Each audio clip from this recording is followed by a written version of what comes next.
Hey guys, welcome to Startup Speedruns Fireside. We have three amazing co-founders who have started GetReal.buzz. It's a marketplace that I call for rock stars, but they do a lot more. They call themselves the Uber for artists. Super excited to get started, so I'm going to jump right in. Guys, what is a marketplace? Why did you start one?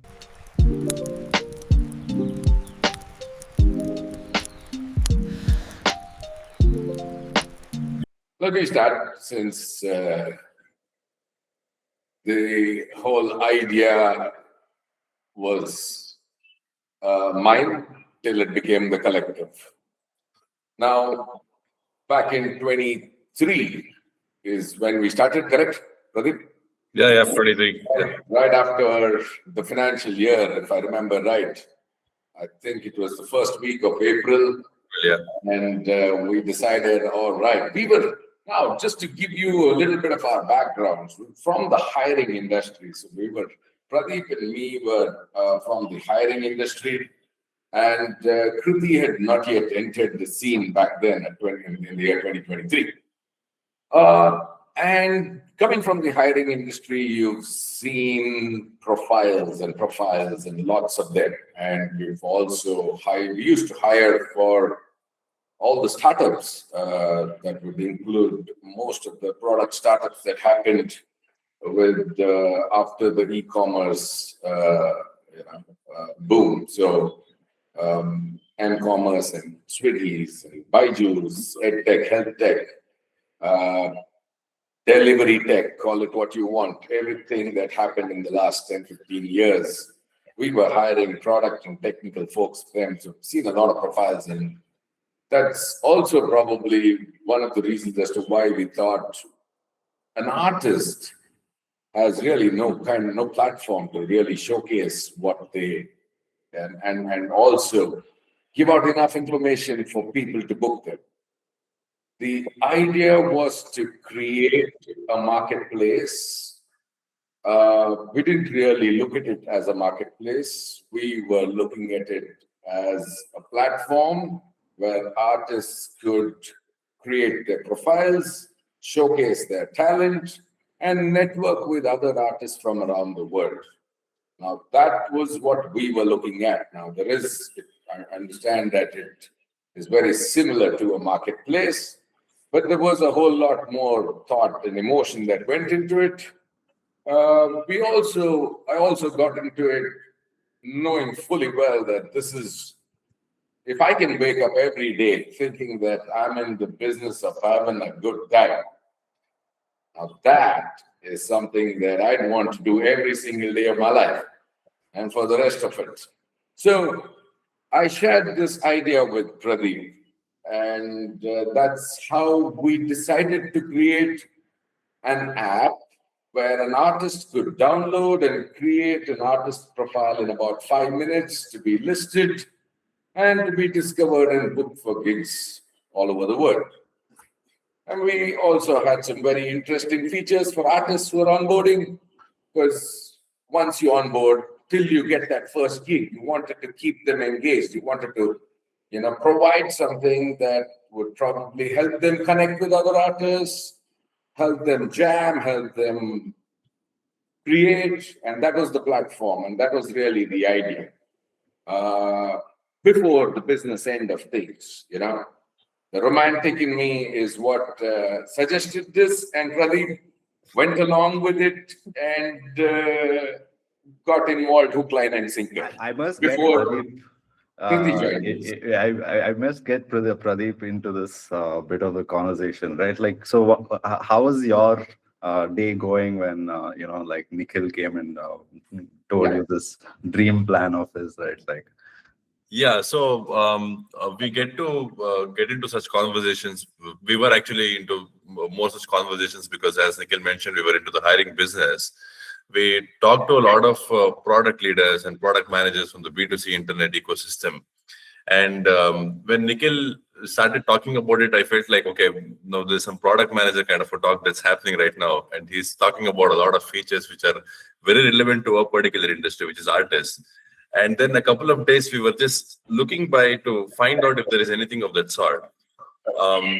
Of course, there are a lot of such marketplace platforms like Fiverr and a couple of other platforms which can actually offer gigs for freelancers and so on. But there is absolutely nothing of that sort for artists, and it's a very the organization structures are not really present there. So that was mostly on which was running on my mind, and we started building up features and a lot of other things.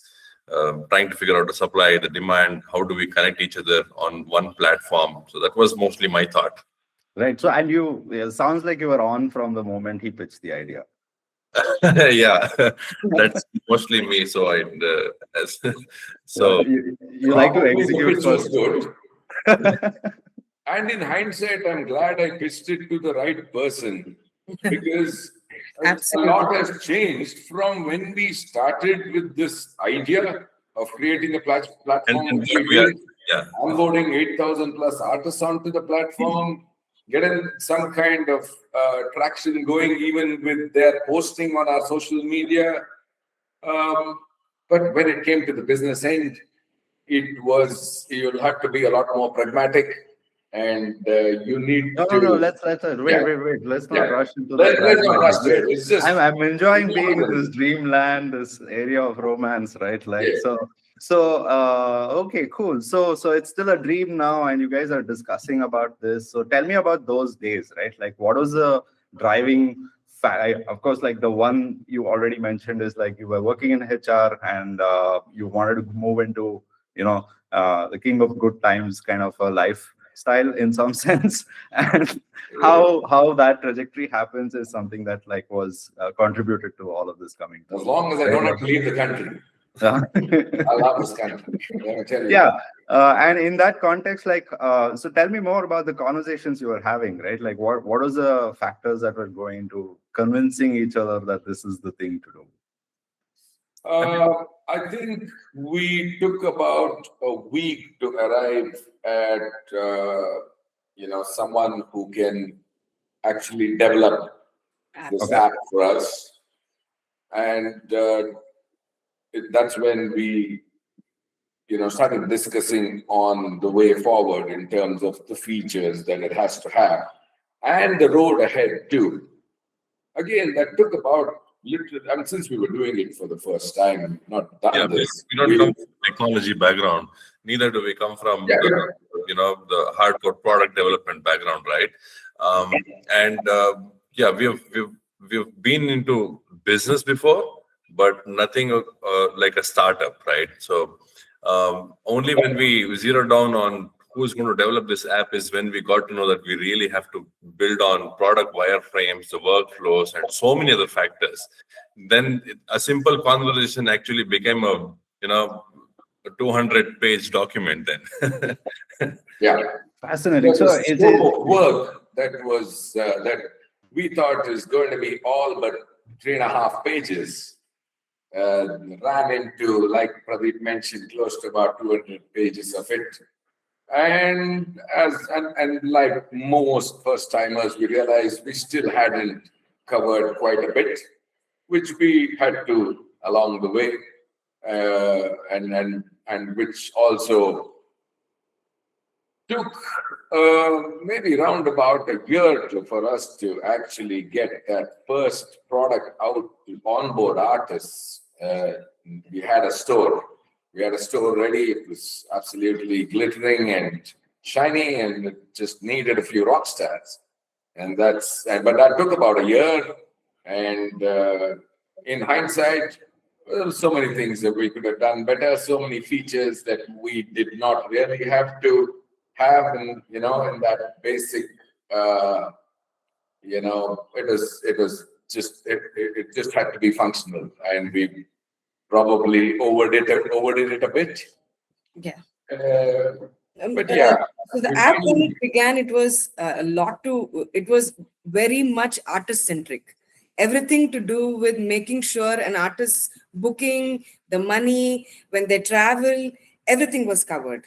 Like, when they're traveling and they want to have a gig on the go, they can switch over to a mode where they can do a gig on the go and they can get bookings. So it was completely artist centric. So yeah, I'll let Nikhil continue now. Yeah, so that's when actually Krithi entered the scene as One of our first artists on board. one of my first artists on board, and then also was very involved in onboarding the first 1,000 artists. You think you build a product for the artist, you think the artist should love it, you think that the artists are going to queue up and say, I want to be a part of this. If I'm going to be getting gigs, if I'm going to be making money through this platform, and if I don't have to pay any registration, you think they're going to be queuing up. It's really not the case. It still requires you to do a lot of marketing for you to get word out there that you have a platform such as this that exists, for you to create your profiles till you start getting those gigs. But that's when really Krithi entered the scene and was, you can say, instrumental in getting those first 500, where it requires a bit of nudging, it requires a bit of selling, saying, hey, it's free of cost. Click on that link. We're not going to scam you. We're not going to, Yeah. So I have a question. So yeah. So you guys worked on the product first. You had this idea. You started scoping out this product. You start working with some dev team, putting the product together, and you have a nice shiny storefront, like you said, and then you onboard Krithi. Krithi, I think, seamlessly flowed into the scheme of things. Let Krithi tell us. I'm also a dancer. So Right. I'm also a classical dancer. So I think one of the first profiles that was created was also testing profiles. Right. It was mine, and I'm still one of the artists on the app. Nice. The Krithi, the dancer. So that's what Pradeep means. But I was onboarded first as an artist, and then I was already onboarded with the concept and the idea much before the app launched, actually. So I was already in the understanding and the feel of it and the love of it. Right. You know? So Krithi, I want to ask you the same question I asked Pradeep, right? Like when they introduced the idea to you, right? Like what was your initial reaction and like what were your thoughts? When it was first introduced to me, it was not in a serious sitting conversation or a conversation about a certain app that's being developed or anything. It was more of an intimate concert where there was a dance performance, and then later Nikhil was talking about GetReal, and he was asking all the artists there to say, "Time to GetReal," So at that point, at that very moment, it was just like, okay, he's doing something. But it was after that is when the second conversation when I had with Nikhil is when I realized the kind of work this is set out to do. And being an artist, it really, really made sense. And it felt like it is the need of the hour. And me as an artist, if I can be a part of this, because I can also understand the artist perspective. So I will be able to add value is what I felt. So when they did give me the opportunity of joining, I jumped in. So, Awesome. So Krithi, what do you do at GetReal? I am more of an ad hoc person. So sometimes there is a little bit of editing needed on Canva. I do editing.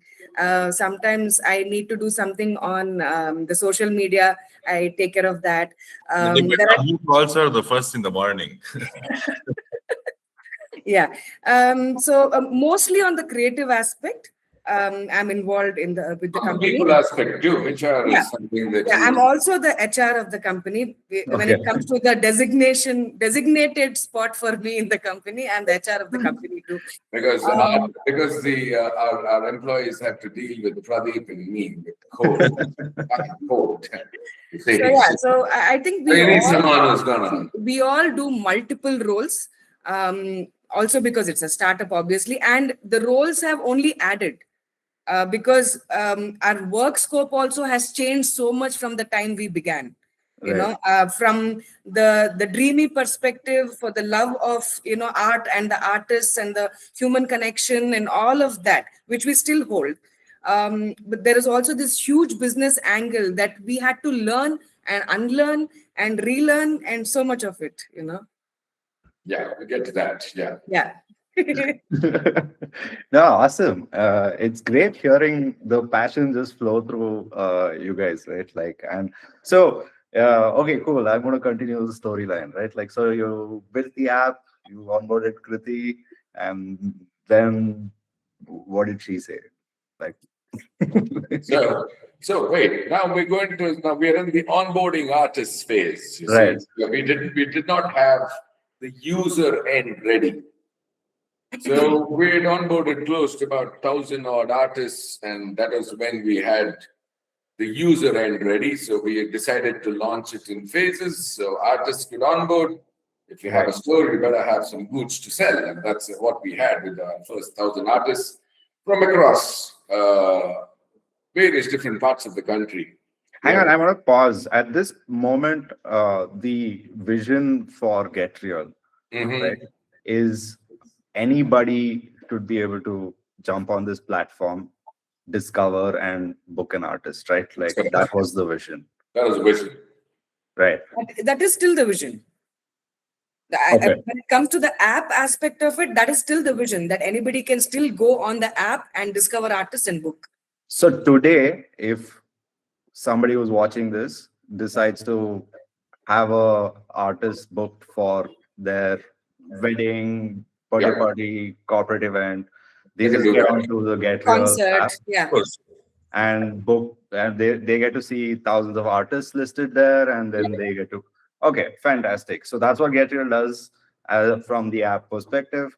Beautiful. Okay. And at this point, like going back into the history of this whole thing, so you talk to me about the first few artists that you were onboarding, right? Like I am very curious about that stage. How did the first few, how do you get to the first 10 also? Like, Okay.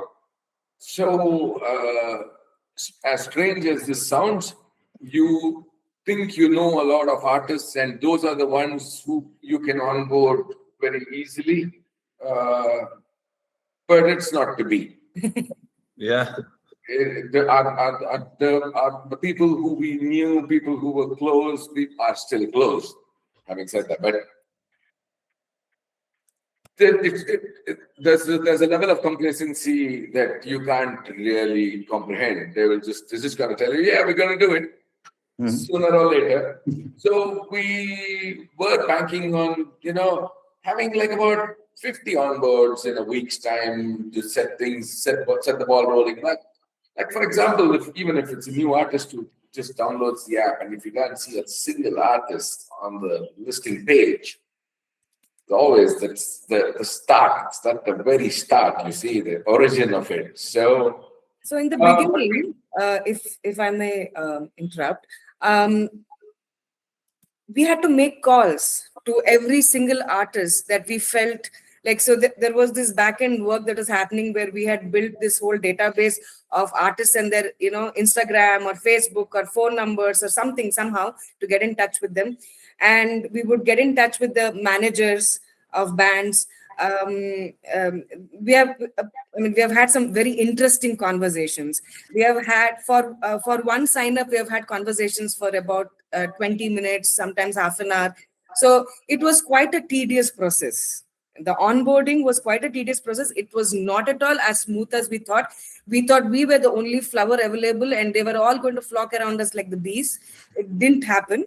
And we were questioned because also we were asking for certain details, because we wanted to make sure that the artists who were onboarded were actually real artists and who are already performing, and we are not taking money from somebody and giving it to you to only realize that you're not really an artist who has ever performed. You just have a video editing software and you've done something and you've put. So there were a lot of scales of how to prove, make sure that they're right artists, including their Aadhaar, so that we know the phone number and it's the same person. Someone else is not creating a profile for somebody else. So a lot of different things that went in. So when we asked for so many details, I think that also made them feel like, oh, they're asking too many details. It was like a little, and look, I'll do it another time. So it never happened for a while until you kind of kept pushing them. So that Right. So the initial, very, very initial. initial stages, or even let's say the first cut of the app had an artist profile creation journey, which was maybe slightly longer than it is now. Obviously, we've refined it. We were asking for too many details. There were security checks because we wanted to make sure that the money goes to the right person and all that, whatever. But then, like most things, you always have to find a key as to how you're going to open that tap and how you're going to keep that flowing, which we eventually did. Because again, coming from that hiring background really helps, because that's what you do. You basically start looking for a needle in a haystack and you find it too. That's something that's what we did. We obviously had the help of Meta ads, which contributed to the cause, but we also had our other sources which would give us profiles in bulk. And that was pretty encouraging. And that's when we had our user, side of the app ready. And Right, that's when we launched it for users. And when I say launched it, it's available, but we didn't really know how to get word out there that, hey, you have an app where you can book an artist. Made it as easy as booking a cab or ordering food and Swiggy. So during this phase of the onboarding the artist side of the platform, how long did that take to get to that 1,000 artists? We got there pretty quick. Like I said, we found out a few keys in terms of how to open that tab and how to get device systems, flows, processes. But the first 100 was something that we really wanted to do it the hard way to find that key, and which we did. A lot of Facebook groups and this and that, and a lot of other activities that went without really spending. Spending is always easy. Yeah, so it was not through the performance ads, and it was not just plunging money and getting those first 100 in. Yeah. We also wanted to set the concept into that particular artist, right? So its engagement is very important. It's not just about having an artist on board. I think if I have to just have an artist on board today, it's very easy for us to just go and get 1,000 in. But what are they going to do to us? Are they going to be engaged on the app? Will they communicate with each other? Building a community, so many other factors. Which involved us taking that manual step and not just stick on to performance ads. Got it. So you did actually went and reached out to artists and spoke to them and artists also. Right. Yeah. And you were like, it was a moment of instilling your culture into them in some sense, right? Yeah. That was the most important. Making them understand the cause of the app, because that was what we thought was the only way we could make them understand that how we are important to them. Right. So we had to make those personal calls. And we didn't want, when we have our first set of customers browsing through the app, we didn't really want a bad artist or, Yeah. Right. Quality is very, very important. Right. That also is very important. Right. I have a why question. Why did you decide to start on the artist front and not on the booking front, right? In hindsight, that should have been the way. We would have, keep having such discussions even today. Yeah. In hindsight, that's. I mean, Right. see, again, from the business aspect, both of these believe and agree that should have been. But if I take myself as a layman and as a user, if I come into a booking site and now we know that we can just put pictures of so many artists and say, you please book whoever you want, and we can get this artist for you. We have that confidence and we'll get it for you, whoever you want. But back at the time, we were still yet to understand this flow. It's about a certain flow that we understood up until now. And that changed the way we think or they think about it. But I still feel for us at that point, it was the right move to do, because we needed to have a few artists We needed to understand how artists. Personal standpoint, for me, it was something that we had never done before. It is something that I had never even explored. And it helped when you walk in with an app and display something that people can relate to. Yeah. And strangely, it's a very strange story. Pradeep and me had a disagreement on walking into F&B establishments, trying to sell our services or what we've built.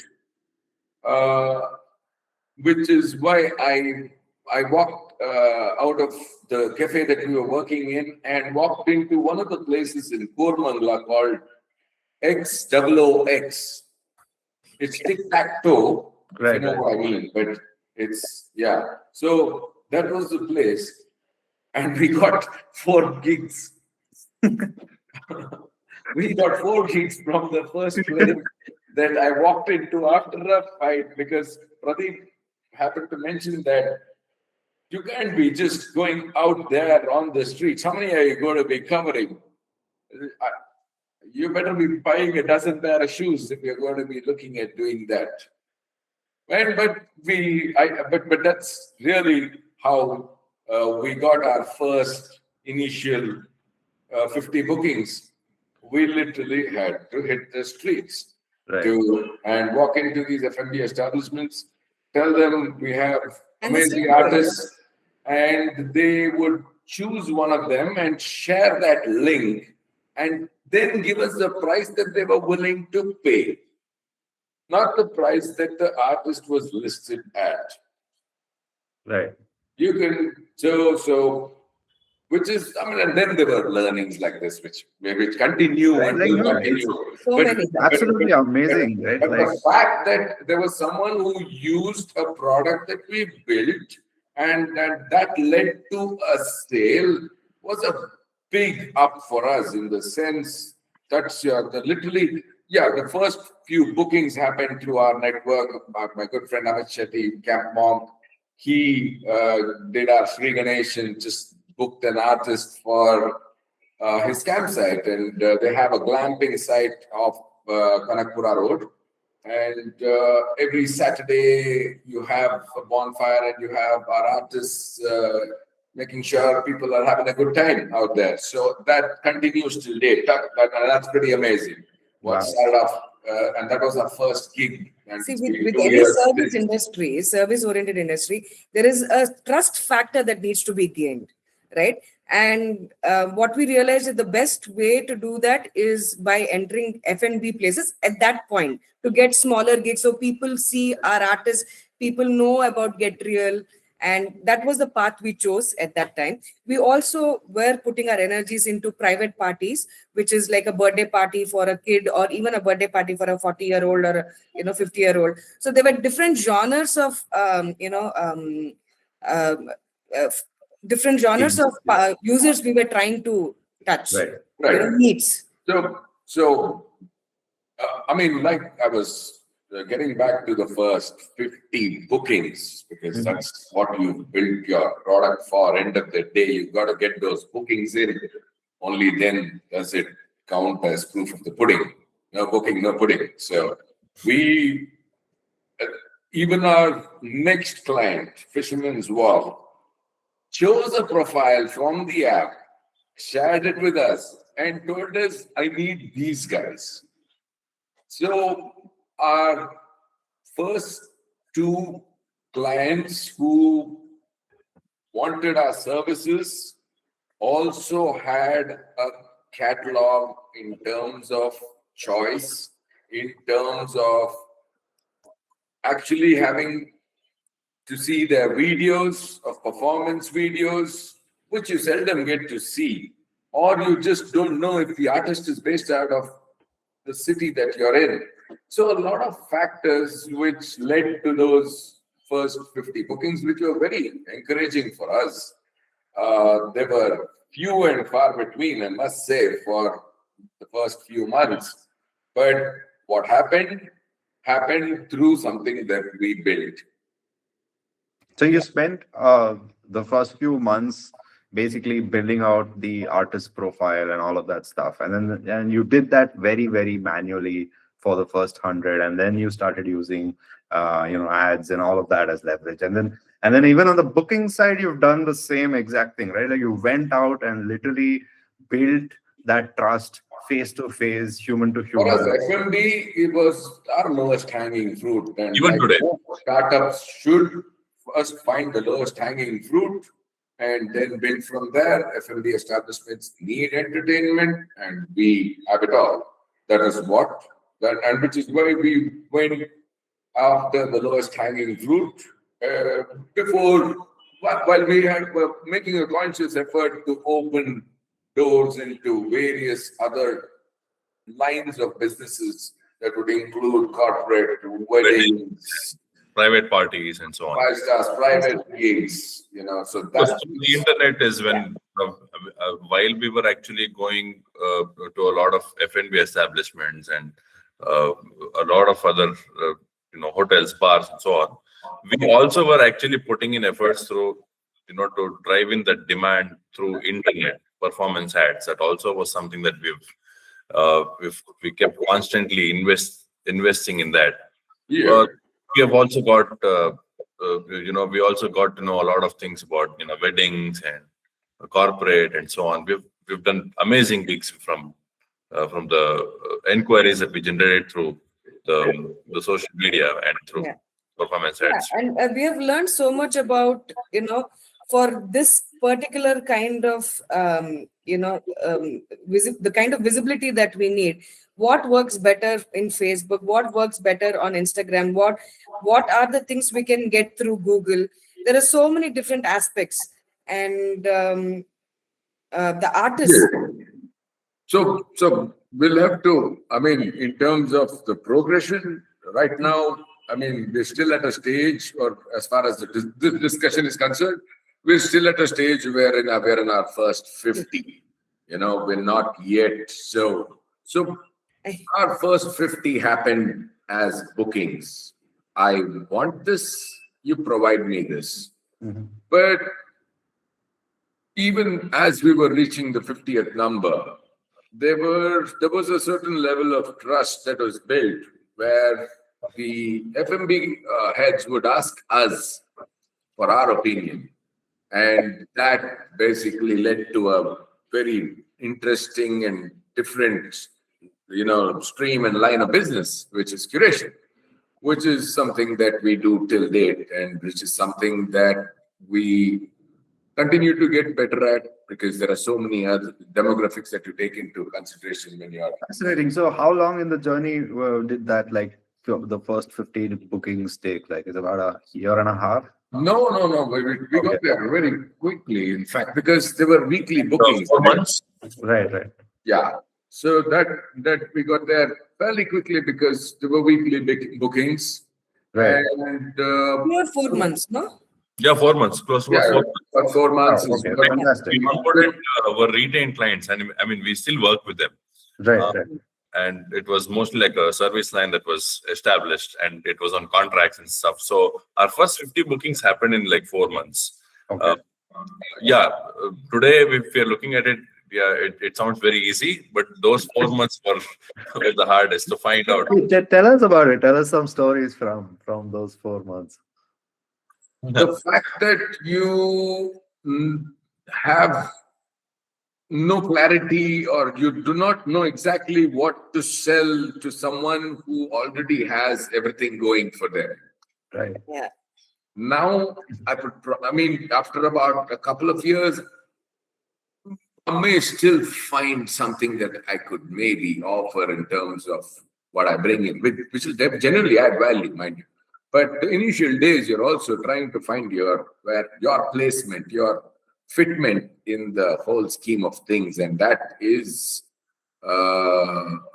that's again going to continue. It's not going to. There is never an end to it. Because So what was that moment where? we do sound, we do lighting, and now we do pretty much everything in terms of production. It's not just the artists, because invariably you get pulled into it. So yeah. Sorry, you were Yeah, going sorry. to. I was just asking, like, on two fronts, right? Like, in some essence, like, what is it that like makes you keep at this every single day? And on the second front, like, what is that inflection point in the journey over the last 2 years, 2.5 years, where you felt like, oh man, like this is actually working, my vision's kind of coming true? Like, was there a moment like that? Are you still looking No. for it? Today, whenever we open up a new avenue, let's say, okay, from F&B establishment, we started working with the mall management companies, then we started working with corporates. And so every time you open up a new avenue, Yeah. it's the same feeling that we There get. are eureka moments. Right. There are also You- aha there is moments, still like a long not way to just go. eureka, it's like Correct. you're really satisfied. I think those are the moments you feel, okay, that's what drives you to do what you do every single day. Is, there are points like just random conversations. Hey, this year we have to make sure that we have at least 5 to 6 New Year gigs happening in Bangalore for us, or stuff. And when we are able to achieve that, Right. and when we're able to achieve that and more, not just in Bangalore, all around India, and those are moments, yes, because we're already planning for what to do, the next month, and how do we reach a different avenue, a different kind of, a user. If we are doing 5 stars now, we are already doing programming for them. So what next? Wedding venues, what next? So because we are already thinking of what next to do, we are not really celebrating what we have already achieved, the big moments, but the happiness is still there, and that is what is really driving us to do what we do, continue to do every single day. Yeah. Amazing. This is so amazing. Like, I think it's like a mix of one, the core takeaway for me is that, like, you guys really enjoy being around artists. You guys really enjoy doing this thing, right? Like, Which I is think, now the flip side of it is yes. Tell me about all the fights and That the you'll be around artists. throwing of The flip plates side is and all also of that. you're Let's around go. artists. the flip side is the pressure is always on us when the gig is ours. You see, as much as I thought that, if you're the one producing these gigs, you're bound to have a good time. Well, it is not quite true. Well, having said that, it's still not bad. It is still a lot of adrenaline. It's a lot of yeah. It's definitely at this than anything else here than anywhere else. So yeah. Amazing. So, tell me about, like, in other marketplaces that we know of, like Airbnb, for example, or Uber. You have these metrics that come out, right? Like this refund rate and like cancellations and so on and so forth. How does that We affect don't you let go guys? for money, bro. It's 11 and I want my money back. I want to like set the context, right? Like, you guys are bootstrapped. Absolutely bootstrap. This is why we don't let go of money. Right. Like, so can Of I course, ask? we're very fair. We play hard. We play fair. Simple. Yeah. It's once the gig is done, the money is And in. no plans of raising funds. Between Not immediately. Yeah. And no, we don't really have any plans. some grants and Yeah, all that. maybe Fine. that. Anything that comes our way. But Some I think patronage. we should be able to pull our weight and get to a point where we can then decide. Yeah, not raise funds on equities is not something Because that's again, raising funds would involve networking, and that takes a lot of time. And then looking at graphs and talking dance and song, and that it's not what I got into this for. If you know what I mean, and I've told you that already. Yeah. The only reason for me to be doing what I do is because I'm in the business of having a good time, making sure everyone's having a good time too. So that. Yeah, no. So, let's talk about cancellations and things like that, right? Like, how do you guys tackle that? Look, I mean, when an artist cancels or bails out last minute, you have plenty of choice. Right. if a client bails out last minute, your money is already in, and then it's about, okay, I understand, you give artists a share, you give the customer a share, and then you keep some for the effort. And it's like I said, play hard, play fair. So Right. that's how it is. So we've been fairly lucky because we also deal with a lot of F&B establishments who have something going every day. There's no real reason, and we've been fairly lucky with our artists too. They've always landed up on time, showed up well, performed well, no complaints. You'll invariably have one or two going bad Yeah. every once in a while. Yeah. And I think that happened very initially, if you remember, Pradeep. They were like, one artist went and they couldn't perform for whatever reasons, and they had to come back, or one artist just reach on time. But to be frank, off late, I don't know if it's the kind of bookings that you are getting or the kind of requirement, the artist requirement is happening, and we have been lucky with the great responsible artists, but I don't remember having any issues after. Actually, after maybe after the learnings that we had from the first 50, 100 gigs, is when we started building. We started building on which we already had the standard operating procedures and everything. So artists get a sense. Okay, it's a little experience about how an artist would feel if they're getting a booking from GetReal. They really have a document to read because everything will be clearly mentioned there as to what time they need to arrive, what time they need to start the sound check, what time should they be done with the sound check, and who do they go and reach out to at that venue for their F&B and for anything of that sort, for any grievance, or if they have to connect back to our organization with anything, who do they have to connect with? Everything is mentioned black and white well before the gig day. Right, so all of this have we evolved with all of this with the learnings from the first 50 to 100 gigs. So today we don't really have any such troubles of any such mishaps. We have faced in the past, but can't do much. We are dealing with a lot of people, customers, sound, there's so many factors, rain, the climate changes, so many things, right? So we can't really help and control everything. Bad days. Yeah, I guess that's lucky. Very few bad days. Yeah, I'm lucky that we have gotten our lessons very quickly in the very beginning, where we have better systems, where we can keep feeling lucky rather. Having said, even today, if you're actually covering a very big event, the one that's happening on Sunday evening, where we are all traveling to that event, there are a lot of things that need to be covered even in the last minute. So, a big event really requires a lot of hands and focus there. That's no, it sounds like between doing the hard work manually and then creating an SOP and then automating it is like your standard workflow for each thing. You also take things one at a time. You're not unlocking too many things all at once. Earlier, after developing the platform, every feature now that is going to be introduced has to be defined by what the market wants.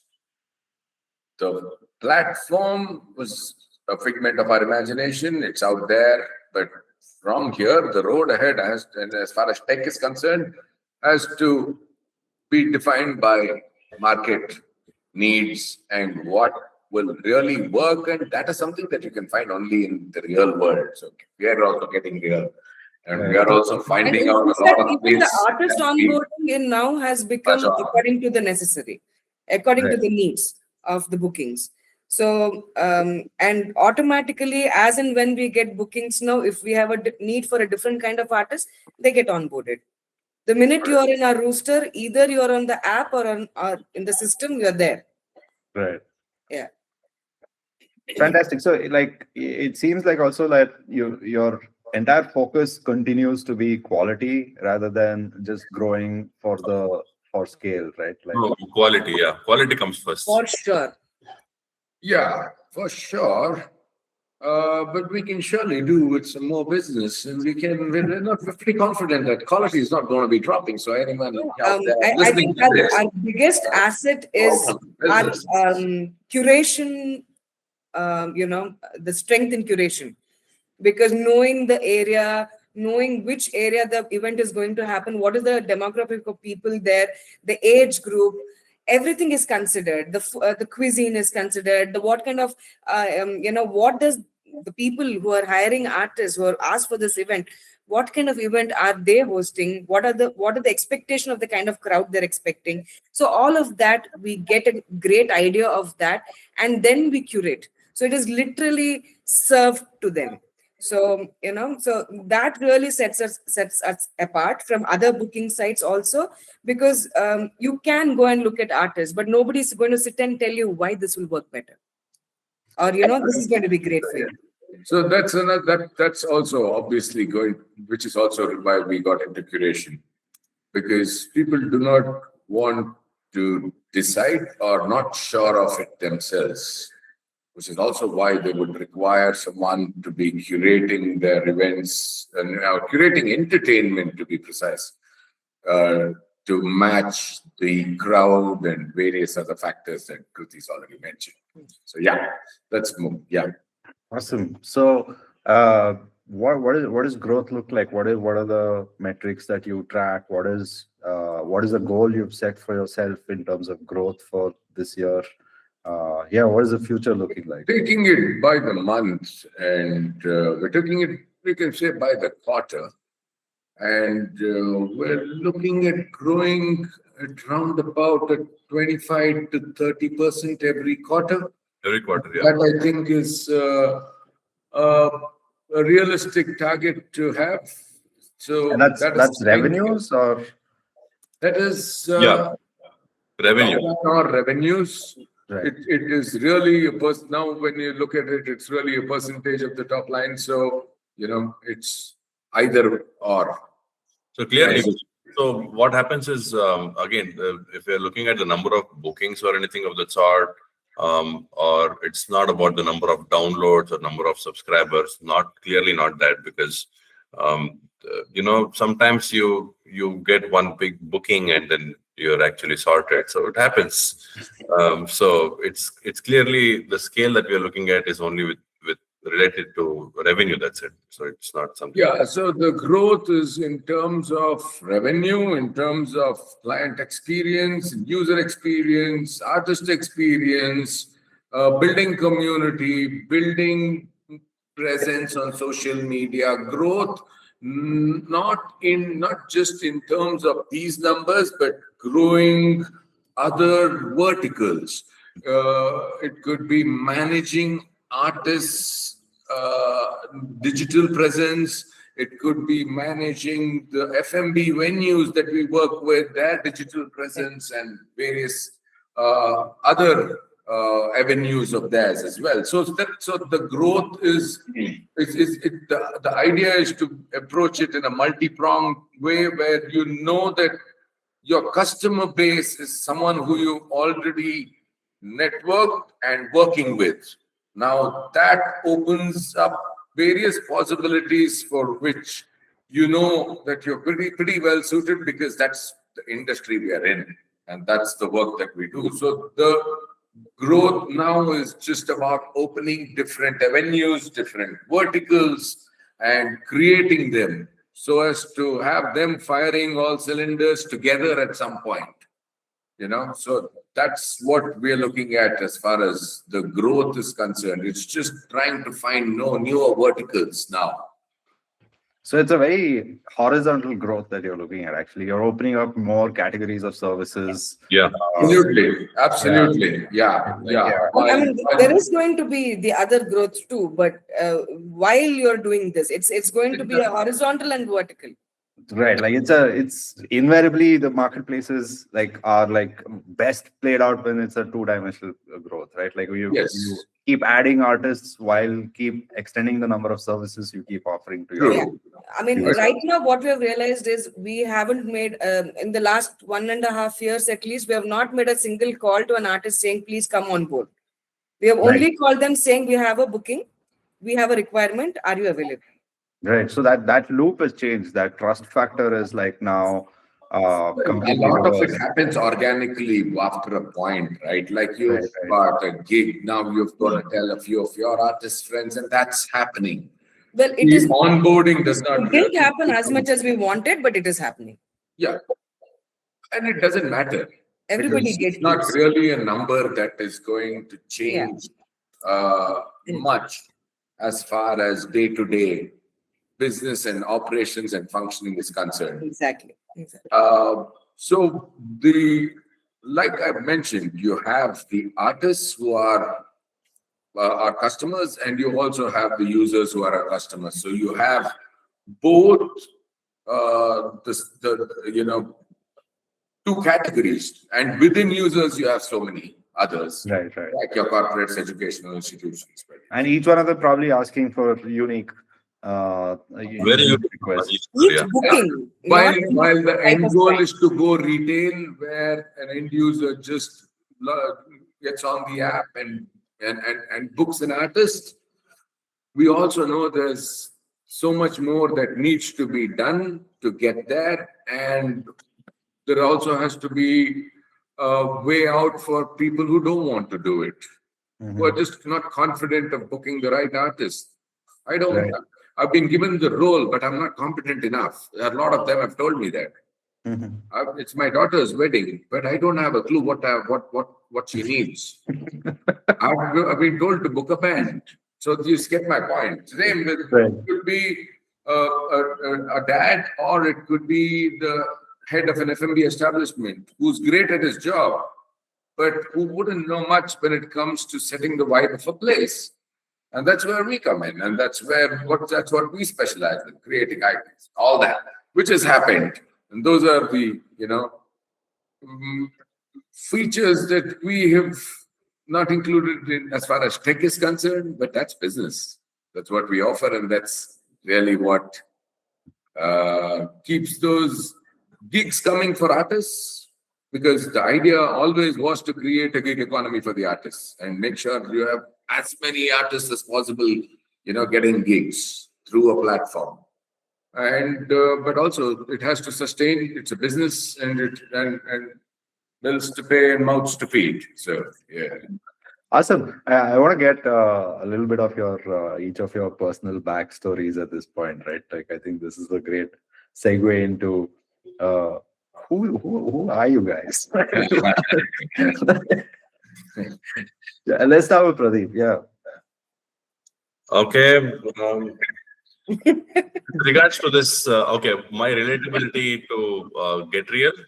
No, you can go as far behind as you want, right? Like the first time you heard it smells like Teen Spirit, maybe. Okay, so I'm always very interested in exploring new avenues and establishing business connects with those avenues, working out on the product positioning, business positioning, and how does one expand in that particular avenue. That's been my interest all through, and today, if you look at it, this is exactly what I want to do, what I want to continue doing for a few more years, and put all my effort, heart, and soul into this. This has been me. All thanks to the kind of profession that we were into in the past, all the experience that I've gained all these years, working with a lot of technology and product leaders. I'm able to relate to all of the conversations that I've had in the past and trying to put that into action today. I am more I'm mostly here. My focus is mostly on work, and I mostly think on those lines. This is who I am in a nutshell. Relatability to art, I am a classical music enthusiast, and I've done a bit of training on classical vocals. I did a bit of. I used to play tabla in the past, and today I listen to a lot of music in order to curate a very good experience to one of my customers. That's my job right now. Yeah. Awesome.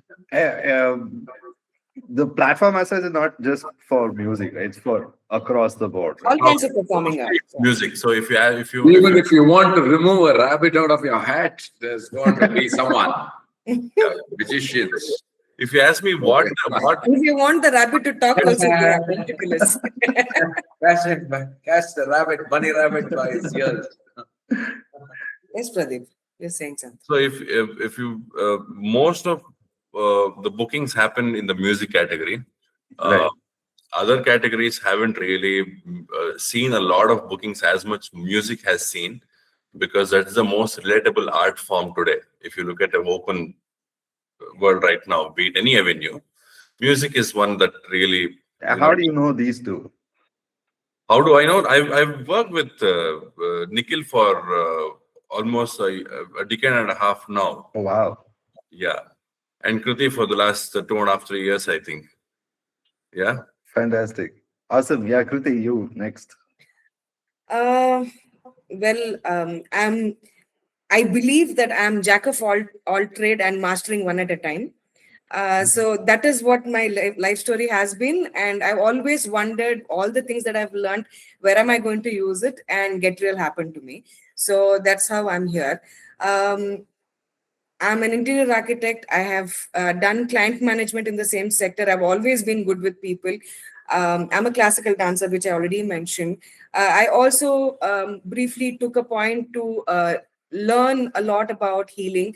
So I'm also in the healing sector. So I'm a certified Ashtanga yoga instructor and face yoga instructor, curate yoga and healing retreat. So there's a bit of planning, curation, human connection, art, music. My mom is a Carnatic classical singer. I've also been trained for a brief period in Carnatic and in Bhavgita. So yeah, that's pretty much my background in a nutshell. Fascinating. So thank you so much. Nikhil, That's a long life. I want to know everything. Finally, I've got you on camera. Like this is going to go on till tomorrow morning. Where do I begin? Bye-bye. We all, okay. So, as someone who grew up in the pre-internet era, it's almost like you've grown up in the dark ages. And when you have grown up in the dark ages, you also end up at least academically doing things that you have no relatability or competency to. Now, which is also why, like most other people, I ended up doing my engineering. And by the time I finished my engineering, internet had happened. And that was back in 2000. And the only way to still get a job was using the classifieds, because Naukri had not yet happened. Mhm. So back then you would try to look at getting a job through the classifieds by putting a circle around the ones that you may want to apply to. And yeah, a few of those happened, and it was then that the call center industry was just beginning to happen to India. And there were a lot of companies that had opened some very fancy offices, bright colors, and inviting a lot of us who had really no idea as to what to do with their lives. And free taxi service. Free Yeah. pickup and drop. So I did attend a couple of those interviews, but I was rejected because I was an engineer. God damn it. I told them, yeah, so can you believe it? So the one thing that I didn't want to do, I managed to get it. And I was being rejected because I was an engineer. So I eventually found myself a job at one of the biggest consulting firms as an HR. Again, to hire people who are applying for a job in a call center. Right. So that was what I did for about a couple of months till I figured out I have a problem with authority. Mhm. And I said, if you have a problem with authority, the only thing the only person you're going to listen to is yourself, which means you've got to start off on your own. And with the fact that you didn't really know much to do other than what you've done in those 2 or 3 months out there at the consulting firm, I started reaching out to folks in the industry who worked with me. And that's how I started my consulting firm, along with a couple of other partners who I happened to meet. And I guess those were times when you don't really think too much about what your next move is going to be. You just go with the flow of things, all of 22, 23, and which is exactly what I did. But it was also an industry that I got probably institutionalized in for way too long. And I obviously lost interest in it after a while because they didn't pose any new challenges. It was Groundhog Day. It had seen its ups, it had seen its downs. The Lehman Brothers happened, hiring had stopped, and a lot of things that happened. But well, it took me a good 20 odd years of that to wriggle myself out of it. I left in my own terms. I made what I had to.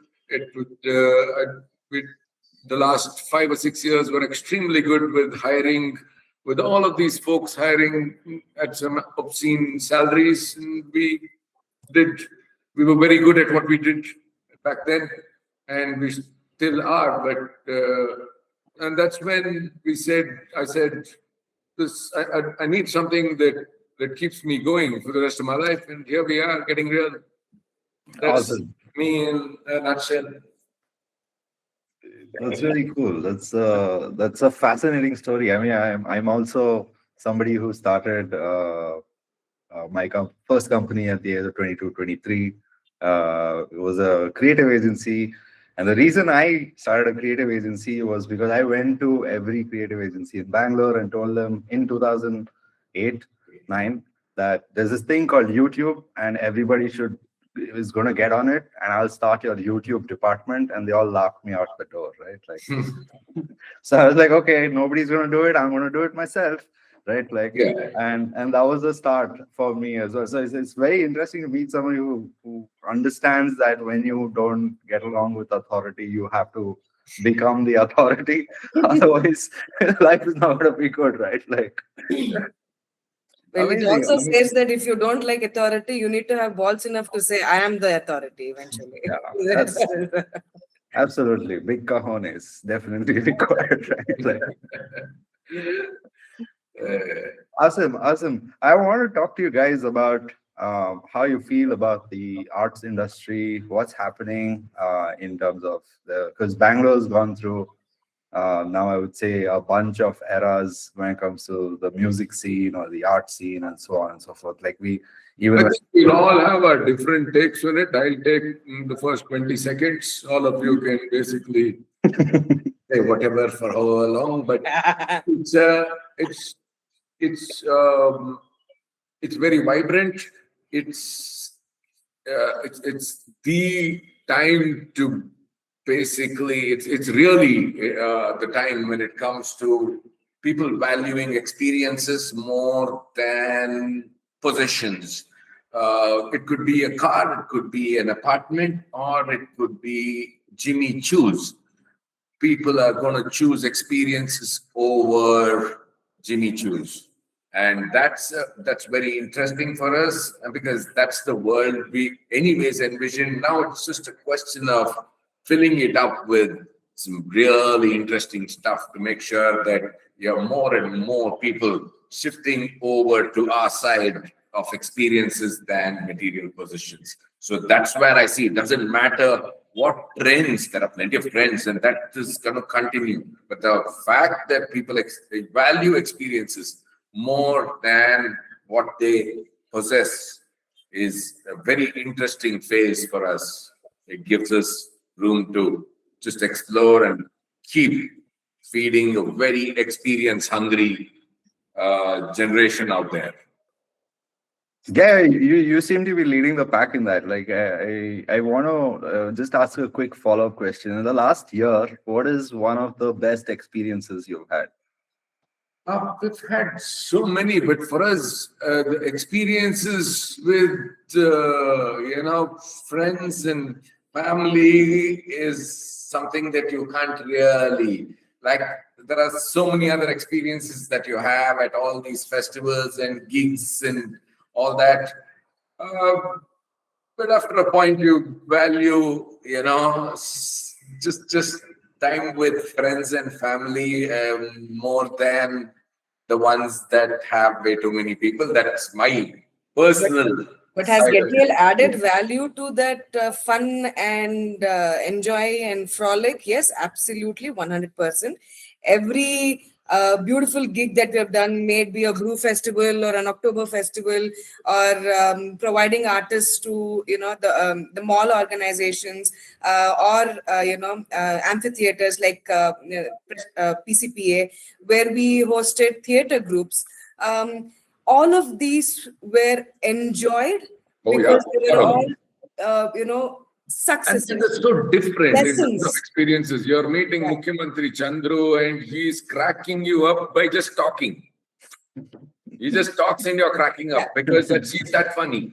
Yes, Yes, like, and then you're is an experience. yeah. So every gig has been fabulous that way. I mean, it's been an experience, and uh, you just continue learning every time, which is also why I said, we're looking at so many different verticals Mhm. because you know that there is so much potential, and especially when you know that you're genuinely passionate about it and making sure that you're making an impact and a difference to the people who are, and it's a very people-centric business. Mhm. As it's all people, so it has to make a difference. Artists are people, who are hiring are people. It's completely all people.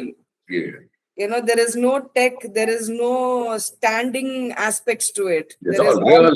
There people is aspects AI to it. that's used as to produce creatives. Right, right. Otherwise, it's the real human in the flesh going out there on stage and making sure people have having a good time. So that is the Yeah. business we're in. Yeah. Yeah, no. So just want to circle back to get Pradeep and Yeah. Krithi's opinion on the scene, right? As such, like there is. How do you guys feel about it? Like, is there are you entering a market where basically there's a lot happening and it's like an easy market in that sense, or is it like a difficult market? That's the kind of Yeah, yeah. while we see a lot of events and a lot of such entertainment happening out there, I think it is just opening up. Mhm. Uh, there are millions and millions of takers, provided they're given the right entertainment to choose and go ahead. Today, as I see that there is a FOMO effect that's being created. A big concert is happening, let's say in Phoenix Market City here in Bangalore. A lot of people go and attend, and they tell to a lot of people through, of course, internet and word of mouth that haven't you been there? It's Mhm. vibe, right? So people go there for the experience and the vibe. There are a lot of takers, provided you give, they're provided with the right experience that they want. There are a lot of takers out there. The scene is just opening up, is what I feel. Though every weekend you have at least 5 to 6 such big events happening in Bangalore, there are hundreds to come. And I think the next 5 to 10 years, this is going to be very big, especially in India. We see artists from across the globe who are traveling here, especially in India, more than any other region in the world, to deliver their live experience, right? And a lot of recall value also, nostalgic experiences that are provided by bands which were very famous in 1980s and 1990s also are actually invited here in India to give their performances. I think it's just opening up and it's going to stay for the next 1 decade, At least. at least. Yeah. So what I feel is, India has always been very rich culturally. multiple languages, multiple classical forms of music, dance, folk forms, and it's the list is endless, right? So that being the scene for artists and the scene for people who consume artists, every all of that is opening up. Like rightfully said, the market is already opening up. The people are in India are after, especially after lockdown. I think there is an inherent need to experience life to the fullest, and somewhere, thankfully to us, that feeling of art being a part of your experience has ignited now again. There was this huge phase in the 90s till about uh, 2017 18 also, where I felt that most of us Indians were busy with the idea of making money or the West. We never really thought that in India we will be able to experience all of this and more. But now all of this and more is coming here. This is becoming the epicenter. So for artists, for art lovers, for people who want to experience any kind of performing art, it's not just music. It's also like theater. It's also stand-up comedy. It's also magicians, huge big magicians who perform in big theaters all across the globe. They're all coming. There's a need of the hour to expand your knowledge through experience. So I think we're in a great space at this No, I point. completely agree with you guys, right? Like I think and I'm personally having data to back this up, right? Like I did a music festival in 2011, that was like 15 years ago. And I can very directly tell you that like it was too early, right? Like it was just too early for the market. I remember pricing, it was a huge logistical nightmare. We didn't have like maturity of markets. Finding a subwoofer in Bangalore was a challenge, right? Like we needed subs of a certain wattage, and it was just not possible to find at that point. We actually got them from Chennai and had to do the festival, right? Like so, yeah, logistics has changed. The latest soundboards and light boards and lighting is available in every city now, right? Like We have and bands who used to play pre 2015. They used to uh, carry all their equipment. yeah, That would include sometimes speakers. yeah. So Absolutely. that So is, it's insane to, and at that time we organized the music festival, and you wouldn't believe it. Like we charged 650 rupees a ticket per person, right? yeah, For to come for a full day event with 10 bands, yeah. and a free beer, by the way. Right? Like imagine the logistics behind pulling that off Nightmare. versus Pradeep is today. already thinking. And today you have the festivals, quoting 25,000, 30,000 rupees a ticket, and it's getting sold out in no time, right? Like, so Yeah. it's a clear signal It's come from the of market. age, but sure, it is the now it's just the the onus is on a lot of us to ensure quality. You know, Absolutely. When it comes to the art and the art scene, like we discussed, and newer things yeah, you haven't seen, things that can be put together, and that's the phase we're in from an artist point of view, and for even users. yeah. Right. Show me the spectacular, and that's we try to put Now, together. now we spoke about the opportunities and the kind of market the art has and everything. Um, this is some maybe a little touchy topic Yes. for the artists and for the users also, because one of the main reasons we got into what we are doing now is to for the ease of operations of making sure everybody has a good time. Yes. Okay, we are the ease of operations to make sure that everybody has a good time, right? But at the same time, um, the entertainment industry, if we take away the movie industry, everything else that comes on Performing stage, arts. right? Performing arts itself is quite chaotic, because there is no standardization. There is, unfortunately, if somebody pays 2,000 more, they'll be switching over to that side. So there is no loyalty also to some extent. We have met a lot of artists and a lot of creative people who are very straightforward, and they say, hey, we're getting a better offer from somewhere else, so we won't be able to do it. But that's not the case all the time. There is a lot of discrepancy. There is the artists get less, someone else gets more. So all those things hopefully will get fixed in the next decade, where we are going to have bigger and better performances and more avenues for artists to make money and to showcase their art. But this reason they're artists is because they want to perform. Yeah, no, I mean, you're absolutely right. There is no professionalism playbook for artists, right? Yeah. Like out there. And even as an artist, there's a lot of uncertainty and lack of clarity and a lot of confusion about like what you can tell somebody in the industry versus what you can't tell somebody else in the See, industry. and see, all these years, I mean, if you think about it, even now, there is no definitive of a certain amount of income for artists, because they don't have a 9 to 5 job. They don't have an every weekend gig or every monthly gig or whatever. It comes 1 month, they make maybe even 5 lakhs, but there are months they don't make anything. Right. So, so it's also about standardizing certain things for them.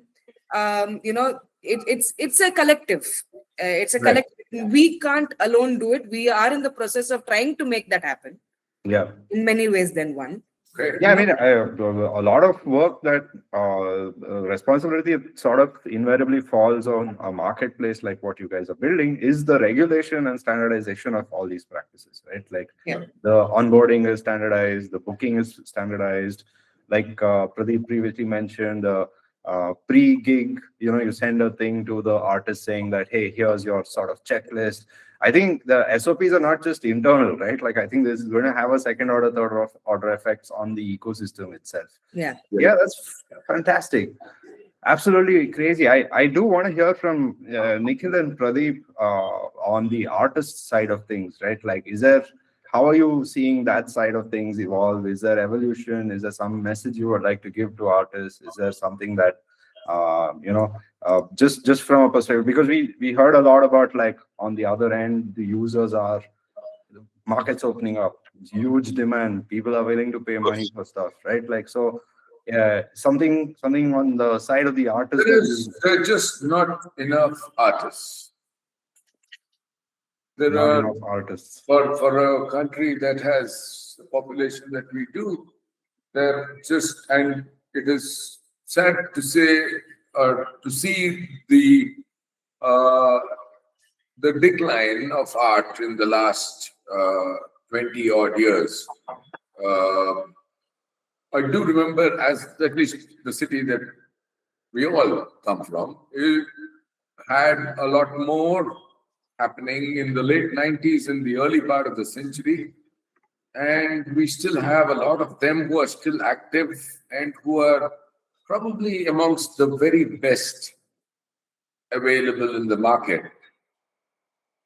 So without really taking anything away from the ones who've been around for that long, it is strange that there hasn't been much that's really, I mean, there may be a lot of talent out there, but there aren't enough performers. There aren't enough people who are up on stage and who are performers.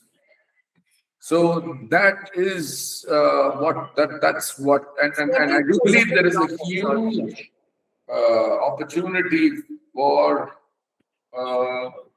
people to get into art and make being artist actual and make a living by being an artist, which I think was not an option. It was never an option for us growing up, for sure. But having said that, it still produced enough as a city, which is not even half in terms of the population, its current population, and which did not have, like PK mentioned, did not have avenues musicians literally had to carry their own gear and set up their gear. And I've known enough from those days who told me they would have performed at least easily in 500 gigs without being paid a single rupee. Which also probably explains as to why you don't have that many people who have come forward to become an artist in the last years, and that definitely can. But there's room for change, and there is definitely room for a whole lot more artists than there are currently in the market, because you have so many more F&B establishments if you look at it, and so many more avenues. There's so much more money out there for people to splurge. You don't have to be an Ambani to book an artist. And it's not just about performing somewhere, it's also about content creation, places where they can actually display their art, perform on internet in front of a camera, putting it up online, and so many other things that an artist can do. I think it's just about artists getting to know or being educated, or finding it out themselves as to how well they can actually exhibit their art form and get popular or make money. Different. Everybody. But I'm fully convinced that one can be an artist and get by fairly well. So what's the journey like for an artist today, right? Like, say somebody is like 18, 19, has a decent hold on, okay, let's take a musician for a to play and sing songs and has some training in the background. Like, what is it that they can look forward to? What is a good life, and what are the opportunities available to them today? Look, I mean, anyone who's reasonably good invariably gets gigs at these bars and breweries, and that's where you really start, and that's where you build on your performance videos and various other things that you can do digitally.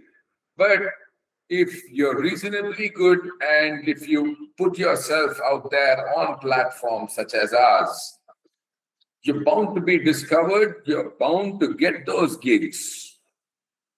Now, how you're going to increase that market value of yours, there are so many things that an individual has to do to get to that point. But where you become someone that people want to hire. Is it easy to get a gig? Yeah. If you're good, you will be getting one. Because but you have to market yourself. If we have to give be on a platform, artists to come up in what they're doing and be happy about what they're doing. I think one of the things is to really, the reason you're an artist is so that you can perform, and you perform in front of people. So if you're not getting on stage right now, get in front of your camera and record yourself.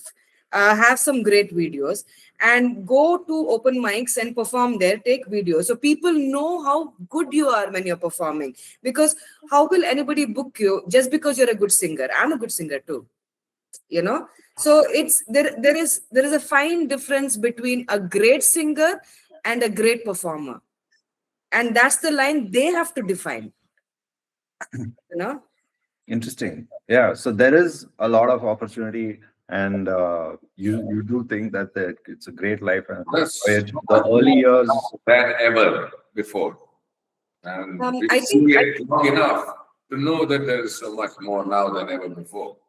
So I think one of the senior artists, a musician, a band members, one of the things that he mentioned, this is very earlier on when we had booked them for a gig, is that he mentioned that there are a lot of artists now, but they're not committed enough. And when he said they're not committed enough, he meant that they form bands every waking minute. Bands, those are not bands. You're just jamming with people. If you want to be considered yourself a band, you should be aware of each other's styles, like different instruments, singers and everything, right? So you should be able to amalgamate so well together, which means you should have been performing at least for 3 to 4 years together, practicing, performing, everything.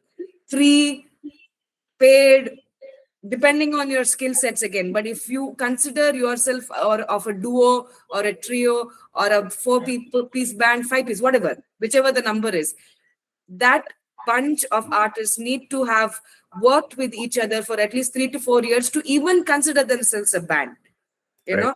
So, and to be able to represent as a band, that means you're representing with so much confidence and so much clarity as to what your style is and what are you entertaining the audience with, you know. Yeah, So makes sense. Um, Totally. Yeah, I see it. Like there's got to be a lot of effort, a lot of. It can't be whimsically put together like a group of 10 people putting together in permutation combination 6, 8, 7 bands together is not a scene that's a jam. whatsoever. Yeah, that's a bunch of people jamming with each other on different days, right? Like, yeah, yeah, totally But we do understand. have that said, we do have quite a few bands where there is one single artist who performs with the other artists, but they have also been performing with each other for at least 2 or 3 years. There Right, is right, consistency of right, understanding the partner you're playing with. right. So yeah, Yeah, so there is clearly from what you're saying, there's a huge demand for artists itself. There's a huge demand for not just good artists, but quality of this. high quality artists who can come and deliver high quality performances. There is no there is no sign that says that, oh yeah, that was something that I faced very briefly, where there was a certain preference for DJs over bands. Do you guys see something like that? Yeah, Yeah. same. Yeah. It is, but there are a few more venues now Mhm, that are hosting live acts mhm. uh, than there were maybe even a decade ago, with all of them closing down. Right, right. And all of them. So uh, DJs are going to continue to rule the roost. Mhm, Uh, and And there are so many different as kinds of music DJs is now. concerned, production costs being so high for a band, mhm. if it has to, if your production for a band itself costs close to about 1 lakh every Mhm. time, so it's not going to be easy for smaller bands, at least uh, for the next couple of years. At least that's what I see. But having said that, there's still work and there's still a lot of private gigs that require bands. There's no wedding without a band now, is it? Right. So there's so much work that's happening there. You can't have a corporate annual day without a band. You can't. So there's a lot more demand. There's a lot more business right Right. now than at any other time earlier. Right. So Yeah, but I think the flip side is also true, right? Like because there is a lot of demand for DJs, but that also means that there is a ton of DJs, and now you need to find that unique DJ, right? Like who fits the bill. yeah, it's also so many other factors when it comes to DJs, uh, because it's not just the music.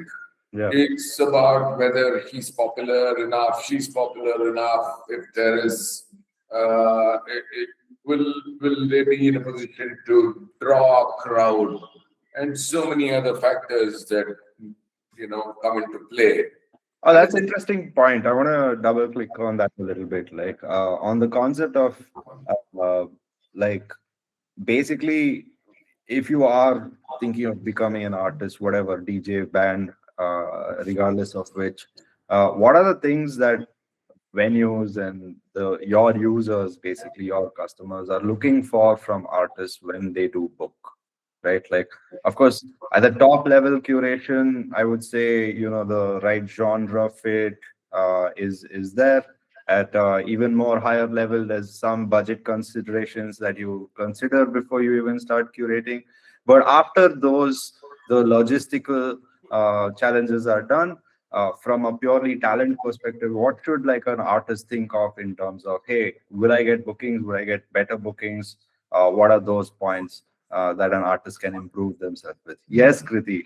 Your hand was up first. Yes. Okay. So I think when it comes to booking for artists, right? They really have to wait. I just lost my thought. I'm going to let Nikhil take over this. with all that fist pump and all that. Sorry. See, I did not understand your question. Right. So, you are a marketplace. You told me about a lot of things that artists should be doing. There's a lot of demand for artists. We need different kinds of artists. Blah blah blah. And then on this front, there is the venues and the people who book the artists, right? Like, so what are their expectations from artists after? Forget financial consideration and forget the genre match. The genres match. What is the other next few things that they look at when they are about to book an artist? We haven't had such Okay. bookings, to be honest. Once again, we haven't had such bookings. So there is no, No, I mean, your bookings F&B clients, for and example. is to just set the vibe. Right. There are no expectations of bringing in the crowd. There are no expectations of anything other than setting the vibe.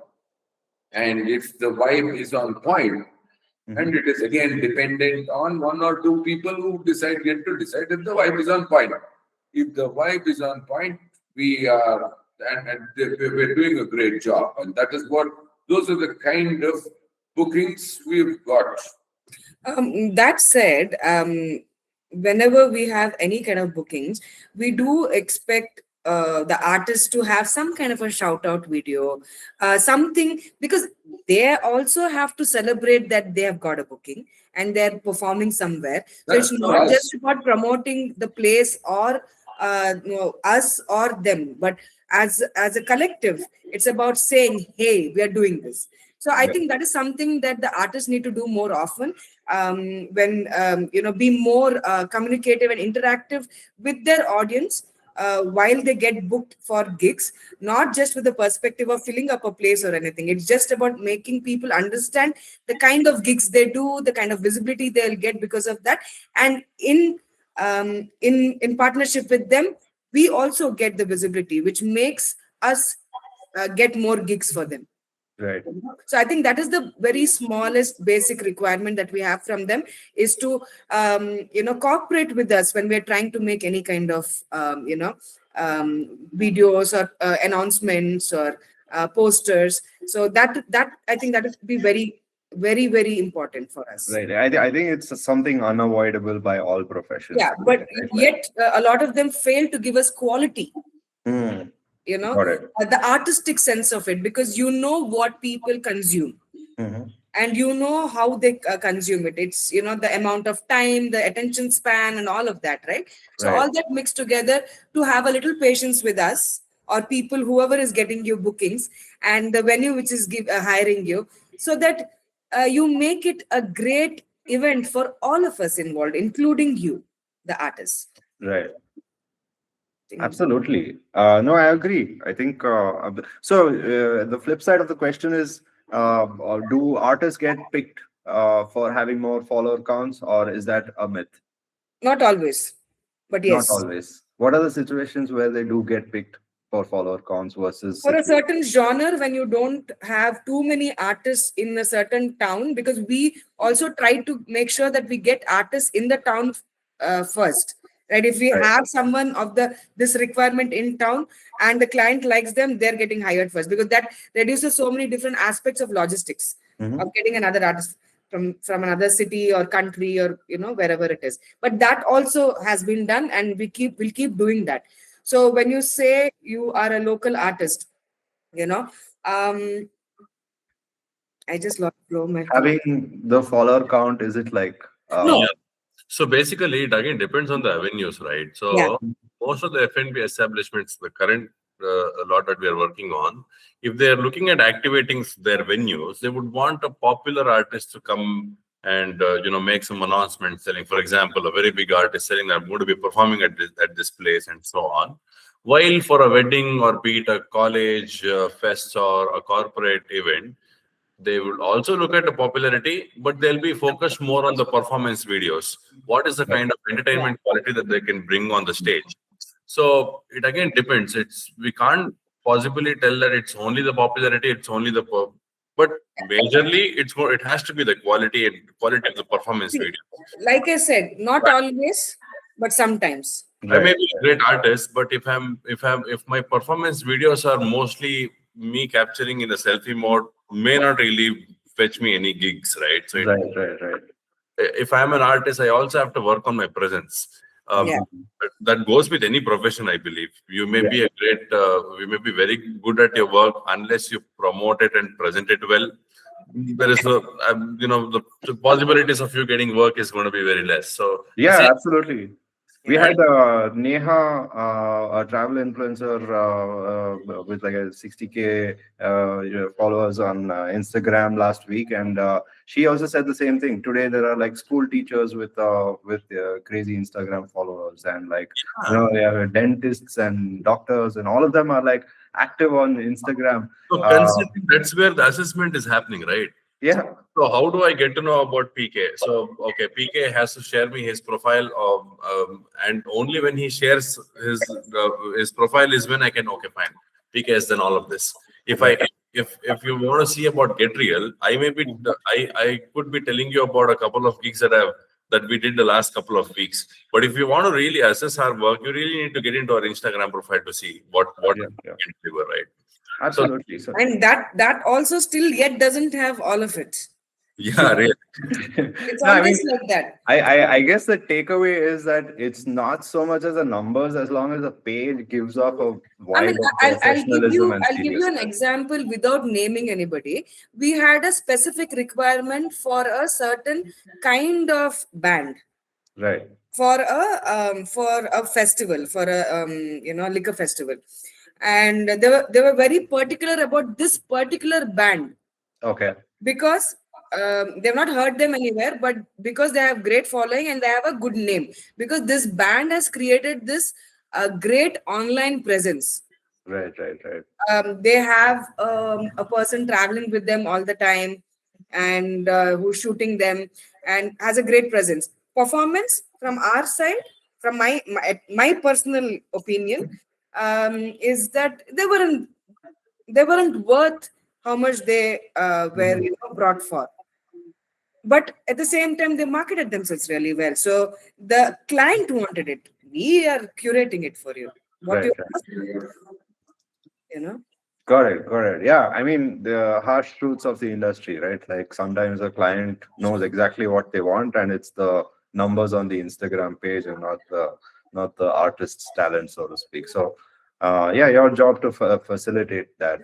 I have one very important question, which is coming on my on the Luma page that we have, where people send us some questions sometimes. It's a simple question. It's something we surprisingly didn't cover so far. If somebody watching this is an artist, how do they log in and how do they get on to GetReal? Okay, so download the app GetReal on App Store or Play Store. It's pretty simple. You just log in and create yourself an artist profile, like how you create your profile on Instagram, Facebook, Tinder, Bumble, or any other site. It's as simple as that. All right, awesome. And after that, what happens? We list you in the relevant category, the relevant genre. We bring you up on our app, and we try to promote you and get you as many number of gigs. Yes. And as an artist, you have access to the artist panel, where you get to connect, create, collaborate with all the artists from around the world. So that's what you get to do. It's the LinkedIn for artists. So if you're looking to form a band and you're a drummer shot, you can always find one. Or if you're looking at doing something improv and you have a comic shot, you can always find one. For an artist, it's a platform to connect, interact, create. So has it all, and promote all their gigs too.